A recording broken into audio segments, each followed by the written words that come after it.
Agora a gente vai mostrar para você trechos da entrevista exclusiva concedida pela jovem que denuncia o jogador Neymar de estupro ao jornalista Roberto Cabrini. Ela conversou com Cabrini com exclusividade. Você vai ver agora o que diz a jovem, o que teria acontecido neste hotel de Paris. O Neymar nega as acusações. Este é o assunto da internet nos últimos dias, caso policial, e você vê com a gente agora a entrevista exclusiva. O assunto virou manchete em praticamente todo o mundo. Quem é, afinal, a jovem brasileira que afirma que o jogador Neymar a estuprou? Chegou o momento de tirar as dúvidas e de mostrar a história que ela tem para contar. Qual é o seu nome completo? Nájila Trindade Mendes de Souza. E quem é a Nájila Trindade Mendes de Souza?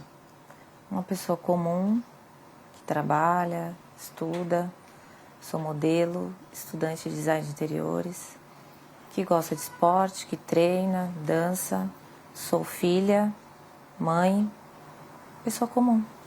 Vamos começar com duas perguntas essenciais.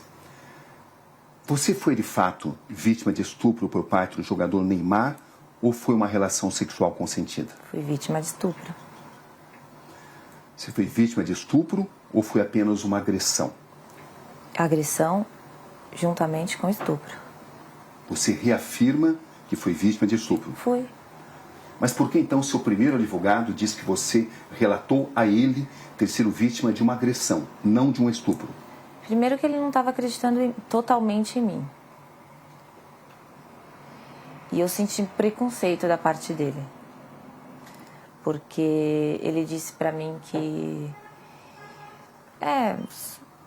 você vai ter que cortar a unha, a gente vai ter que levar isso pra frente, mas você... Então, o que deu a entender que você foi estuprada, você não foi estuprada, você deu porque você quis, você fez porque você quis.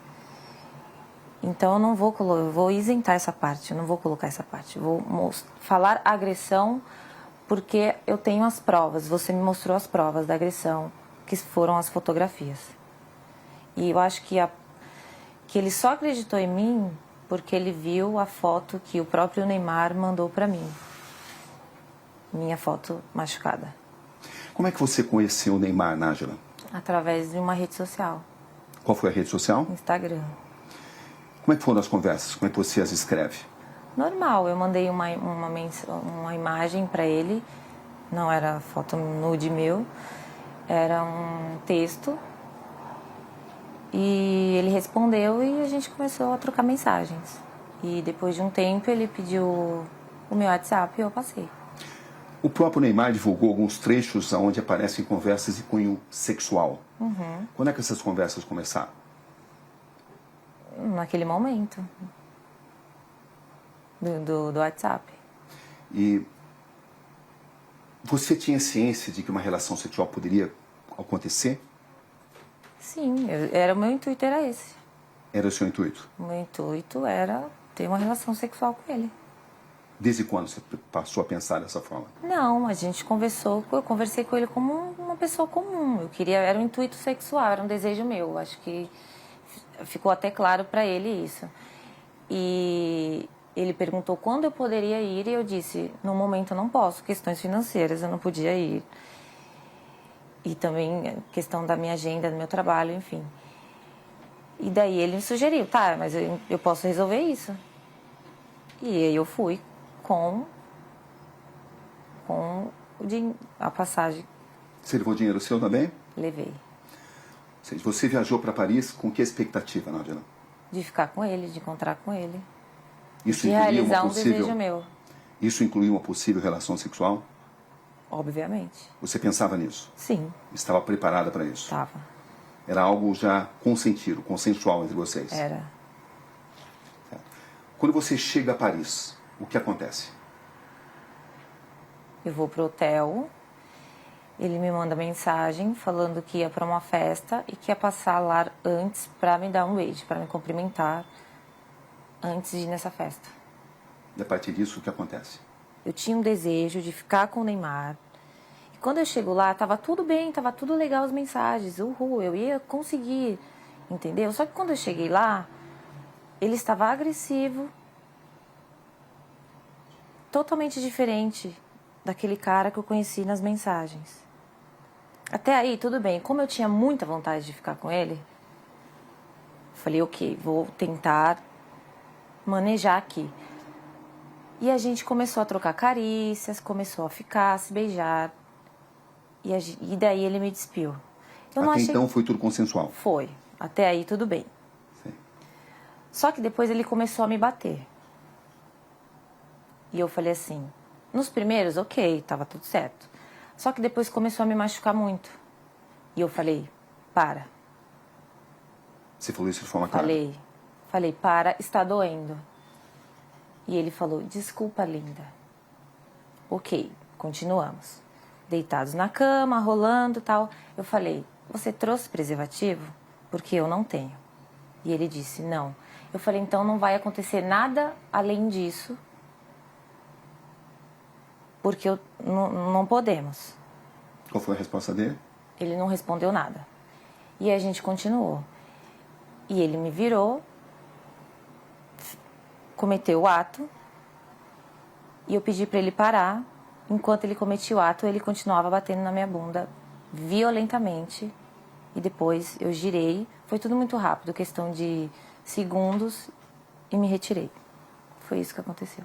Você está totalmente convencida que conseguiu mostrar a ele que você não queria, não desejava mais a relação sexual? Eu falei, para. Não, para. Eu falei. E ele nunca disse nada a você? Ele não se comunicava muito. Ele só agia. Ou seja, você estava preparada para uma relação sexual consensual? Estava. E quando é que essa relação sexual consensual se transformou, na sua visão, em um ato de estupro? A partir do momento que ele se tornou agressivo, a partir do momento que eu perguntei para ele se ele tinha levado o preservativo, que eu não tinha, ele falou que não, e eu falei para ele, então não podemos. Então só vamos trocar carícia, vamos continuar aqui. E ele concordou, com o silêncio eu entendi como concordância. E quando ele me virou, ele já foi cometendo o ato. Então assim, ele não entrou em um acordo comigo, não, eu não trouxe, mas eu tô afim, eu quero. Não, ele ficou calado. Então para mim, ele tinha entendido que não poderíamos ir além daquilo do que já estávamos fazendo. Ele te obrigou a manter relação sexual? A partir do momento que ele me segurou violentamente me batendo, ele estava me obrigando a ficar ali naquele lugar. Sem uso de preservativo? Sem uso de preservativo. Foi assim que aconteceu a relação sexual? Foi assim que aconteceu. Depois, quando eu saí da cama, quando eu me levantei e fui pro banheiro, eu fiquei, não acreditei, foi tipo uma decepção. E eu fiquei estarrecida, então assim, eu não consegui falar nada pra ele. Não consegui xingar, não consegui chorar, não consegui falar nada. Eu só fiquei em estado de choque, assim. E depois ele levantou, foi pro banheiro, e quando ele entrou por uma porta, eu saí por outra. Você manteve várias mensagens com o Neymar, mesmo depois desse acontecimento, dia 15? Mantive. Por que você continuou conversando com alguém que a estuprou? Porque primeiro que eu tive que assimilar tudo. Todo o acontecimento. E quando ele saiu do quarto, e eu comecei a entender tudo o que tinha acontecido comigo, e como ele foi estúpido, como ele foi ruim, como ele me violou e me violentou, eu quis fazer justiça. Porque eu não acho que só porque eu estava afim de ficar com ele, ele tinha o direito de fazer aquilo comigo. Então, no primeiro momento, eu não consegui reagir devido aos traumas. E depois eu sabia que se eu não falasse com ele normalmente, fingindo que eu não tinha entendido o que aconteceu, ele não iria mais falar comigo. Eu não teria como provar o que ele fez comigo. O pai do Neymar relata que sofreu uma tentativa de extorsão. Da minha parte, não. Você ficou sabendo disso? Fiquei. Que os seus primeiros advogados tentaram extorquí-lo. Você ficou sabendo disso? Fiquei. E eu comecei a desconfiar disso no momento que ele não deixava dar queixa. Você foi à polícia contra a vontade dos seus advogados? Foi. Inclusive, porque eu tomei essa decisão, ele decidiu abandonar o caso. Você tinha conhecimento de que tinha sido pedido uma indenização ao Neymar e ao pai dele? Não. Ele falou que ia fazer uma reunião com os advogados dele, que era para falar, levar até eles o que estava acontecendo. Entendeu? Você tinha expectativa de receber uma compensação financeira? Não. Eu quero justiça. Ele me fez muito mal. Eu estou muito traumatizada até hoje por isso. O que você espera exatamente desse caso? Eu quero que ele pague pelo que ele fez. Você tem consciência do que isso pode representar para o Neymar, Nájila? Eu tenho consciência do que o que aconteceu representa para mim. Uma questão de honra, entendeu? Ele não precisava ter feito aquilo comigo. Não precisava, eu já estava ali para isso, para aquilo. Era um desejo meu, eu sou livre, desimpedida, nós iríamos ficar, eu ia voltar para casa e está tudo certo. Qual é exatamente a sua situação financeira, Nájila, para esclarecer? É verdade que você tem uma dívida de 26 mil e está sofrendo uma ação de despejo? A ação de despejo eu não estava sofrendo até o meu nome vir a público. Né? Então, mas eu tinha um acordo sim para fazer, eu deixei acumular, é minha única dívida, e do colégio que eu estava estudando, que por motivos pessoais eu tranquei.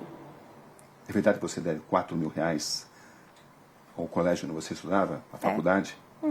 É verdade. As pessoas têm usado essas informações para alegar que você queria resolver a sua situação financeira. Você tem consciência disso, né? Tem. Eu fiquei sabendo, mas olha... Como é que você reage a isso? Eu acho que teria uma forma mais fácil e mais rápida do que todo esse auê, todo esse escândalo. Eu acho que eu não preciso disso. E até o Neymar para poder conseguir dinheiro.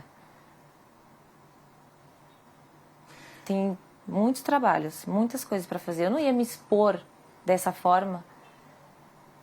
Não tem lógica, não tem sentido. Para arrancar dinheiro do Neymar. Desculpa, eu não preciso disso. A entrevista completa você acompanha hoje à tarde no Fofocalizando, a partir das 3 horas aqui no SBT.